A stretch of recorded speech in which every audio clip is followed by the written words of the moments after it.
Welcome back to another episode of the Tech Talks Daily podcast, where this week I'm recording the show at Cisco Live in Las Vegas. And today I want to continue this fascinating exploration of how technology is reshaping public sector operations.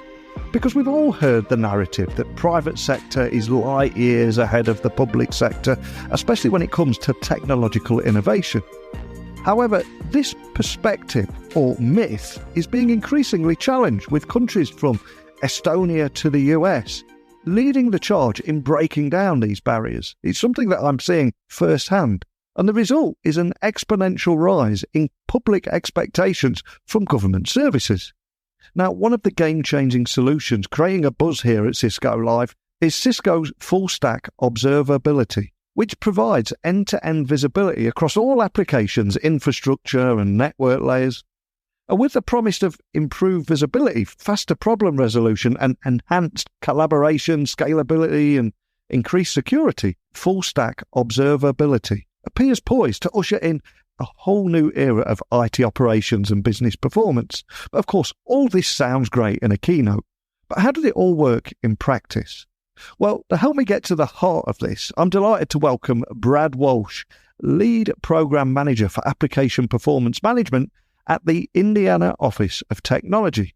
So fresh from the show floor, Brad is going to join us today. He's going to share his insights into how new technologies like Cisco Full Stack Observability is revolutionizing the public sector.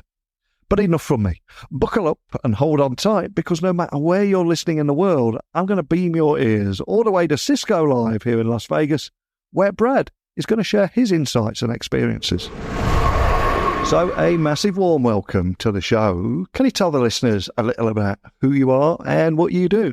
My name is Brad Walsh, and I am the Lead Program Manager for the state of Indiana. My agency is the Office of Technology, and we are the IT department for the state of Indiana. And I know that you're incredibly backed up at the minute. You've got a lot of interviews planned, and Cisco Live's not properly started as we start this conversation today. But what are you looking forward to most at Cisco Live? And are there any conversations that you've had so far? Yeah, I've met Randy Birdsdall, which is a program manager for our full-stack observability product that we use at the state of Indiana. And he was a very nice gentleman, very smart, very intelligent. That was my first speaking engagement that I did with him. The show has been incredible. I cannot believe all the vendors that are here. Cisco's put on a very good show here, so I'm very impressed. Now, for people that are listening and hearing from you for the very first time all around the world, can you share with me some of your day-to-day responsibilities and equally challenges that you face as the lead program manager for application performance management at the Indiana Office of Technology? Because you spin a lot of plates, right? Yeah, we do. Within my program area, we are responsible for over 90 different agencies. And for those that are listening that don't know state government or government in particular, an agency could be a business unit within your enterprise. So we have things like workforce development, unemployment, things of that nature. The Bureau of Motor Vehicles, where you would get your license or title your car. You've got licensing agencies if you wanted to be a bartender or own a hair salon or all of these. You've got all these different agencies that we cater to. Each one of those agencies have different applications or many different applications that my department, now with Cisco's full stack observability, watches, helps monitor and keep them healthy for the end users, the constituents in the end for the state of Indiana. And that phrase there, full stack observability, that's something we're going to be hearing again and again, I think, throughout our conversation today. And for business leaders listening, maybe outside of the tech space, can you just give me a brief overview of what that means? Full stack observability to me means being able to watch not only the infrastructure pieces, your servers, your cloud native services, app services, things of that nature, but also the code level of the applications and also your network and the end user monitoring pieces that you get. So from end to end, from the front door to the back door, you get to see everything that these applications are doing, how they're performing within your environment or outside of your environment. That's what full stack observability does for us. Now, you're managing IT services that millions of Hoosiers rely on daily. So can you explain some of the complexities involved in maintaining uptime for such crucial services like Unemployment Office, Department of Motor Vehicles, and the Commissioner for Higher Education? Because there's so many different areas there. Yeah, I think the most complex thing that makes me nervous in our environment is we're no longer a 9 to 5 operation. We used to be in the managed services business where we'd have to keep a server up we had SLAs on servers for a particular amount of time, 9 to 5, let's say Monday through Friday. The application space that we're in now, that's a 24/7, 365 type of environment now. So I have to make sure using the FSO tools that I'm monitoring, alerting on, and being proactive on all of these applications for the constituents. If somebody wants to go register their car at 3:00 in the morning on a Saturday, that has to be available for them to do that. If a business or an individual wants to pay taxes at odd hours, or those services have to be available to the constituents all the time. And it's interesting you say that, because I think we've all got that expectation now, haven't we, with Netflix and one-click baskets and everything, and we've took that into public services now and almost expect it. So there must be a certain amount of pressure on you there. Yeah, I don't know there's a lot of pressure on me. The teams and the collaboration between the teams that the tools give us, when there's a firefight and you're trying to reduce the mean time to resolution, you feel a little stressed at that time, but the tools take a lot of that off of you. And so much has changed in the last 2 years, and that 9 to 5 work week seems to be a thing of the past now. So I'm curious, how has your team had to adapt to these changes, and what strategies have you implemented to not only ensure constant uptime, but also that people can work from anywhere, any device, any network at any time? Again, using the tool set and being proactive with the alerting, the health policies, things of that nature, we're able to get any issues that happen within the 9 to 5 realm or outside the 9 to 5 realm to that particular team within my organization, whether it be networking, security, the database team, the server admin team. We can get that to them very quickly to keep these applications healthy, hopefully avoiding any disruption that the end users might see. So like I said earlier, the 9 to 5 thing no longer exists in our world and our economy today. Everybody wants it up 24/7, 365.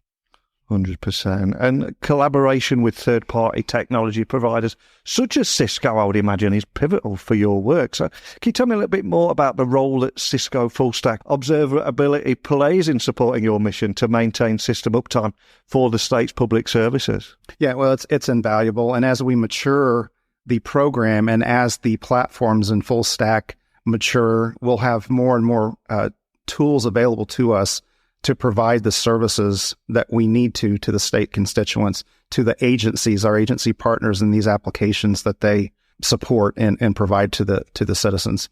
Cisco's been invaluable. They've created a fantastic platform here, and the future's very bright with it, I believe. And just to bring to life some of what we're talking about here, do you have any examples of how full stack observability, the technology around that, is transforming public services in Indiana? Because I suspect we'll have people listening all over the US and indeed world. So if you've got any examples to bring that to life and how your office has been a part of that transformation too. I can give you examples of how full stack observability has helped us most recently with particular applications and how you could relate that to maybe your enterprise or business. DOE, which is the Department of Education at the state of Indiana, this is a very, very busy time for them. Licensing teachers, it's the end of the school year. Administrators and teachers are licensed, and a lot of them go and jump ship to other schools, take other opportunities and things of that nature. So the licensing application verifies that the teachers have the credentials to be able to do that. That application right now is a legacy application, and we do monitor it with full stack and have on several occasions in the last few weeks used that to keep that application performing. So the outside users could license and submit information, and plus the inside business unit can continue moving those licenses forward for the education providers. So if we were to look towards the future, are there any other major initiatives or plans that Indiana Office of Technology have to further enhance those services provided to the citizens of Indiana? Because there's an old saying, isn't there, that the last best experience we have anywhere becomes a standard expectation for what we want everywhere. So I would imagine there's more to come, right? Absolutely. Looking forward, the vision of our CIO and CTO surrounding application maturity, we are going to be using the FSO tool set to help us mature the agency's applications from start to finish, from the beginning of development to the end of development, before those are released into what I refer to as the wild, when they go public and people are able to hit them and things of that nature. Cisco FSO platform will help us help the developers, help the agencies, help the businesses within those agencies, the business units, develop a product that is not only delivers the best customer experience for the constituents, but also is the most secure product that we can deliver in the end. And I think traditionally the private sector has always led the way, and a lot of people say the public sector has struggled to keep up with the pace of technology and technological change. You seem to be bucking that trend. So what advice would you give to other public service organisations that are struggling to maintain uptime and ensure that seamless delivery of services to their constituents? Is there any advice that you could offer? Absolutely. I would first tell them or ask them to break down the barriers between the different departments. Some people refer to them as silos within your organizations. You have security, you have network, you have operations administration, database administration, tier 3 help desk type of support. Break down any barriers between those, get everybody on the same page, collaborate, work together. That full stack observability tools will help you do that, and they do help you do that very quickly. And for anyone listening that would like to learn more about the kind of work that you've been doing here, is there any way you'd like to point everyone listening to find out more information? We do have the State of Indiana Office of Technology has an external-facing website. You can Google it and find it, I'm sure. Greg Lupson is our communications director. If you want to direct any questions to him, he can help get those answered or get them to me to answer. Well, I can't tell you how refreshing it is to hear public sector services keeping up, or maybe even going a little bit further than some of the services in the private sector. Keep up the great work. Hope you have a great Cisco life, but thanks for stopping by today. Thank you very much. And there we have it, folks. A huge thank you to Brad Walsh for taking the time out of an incredibly busy schedule to just sit down with me and provide a glimpse into how Indiana's Office of Technology is utilising Cisco's full-stack observability. And for me, I found it inspiring to see how technology is transforming the public sector, shattering that old myth that it's forever trailing the private sector.